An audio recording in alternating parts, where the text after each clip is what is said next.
How to blur videos in CapCut using your laptop or PC. So to start, the first thing that we need to do is to open our CapCut application, and then in here we'll have to tap on this import option, and then we'll just have to select a video that we want to edit. Once you have imported the video, we'll have to tap on this plus sign to add the video here, and then we can start editing our video. After that, we'll have to select on the video, and then select on the effects option, and then we'll have to type on the search bar the blur option. Once you see the blur option, we'll have to tap on this plus sign, and as you can see, the effect is automatically added here.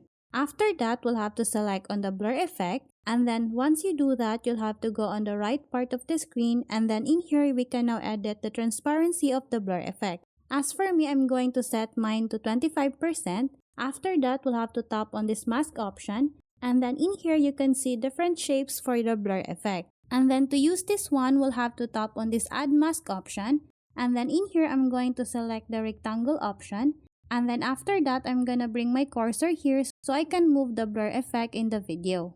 And then after that, if you want your blur effect to follow the video, all you need to do is to select the blur effect here, and then you'll have to tap on the split option, and then you'll have to go back here on the video and then simply move the blur effect to where you want it to be placed. So as you can see, I keep splitting the blur effect so it will follow the movement of my video. So once you're done editing the video, all you need to do is to tap on this play button, and as you can see here, the blur effect is following the movement of my video. Once you're satisfied with the editing you have on your video, simply tap on the export option to save the video on your PC. So that's how easy we can blur videos in CapCut using your laptop or PC. Thanks for watching, and if you find this video helpful, please don't forget to subscribe, hit the like button, and then the notification bell so you won't miss any of our future videos. See you on the next one!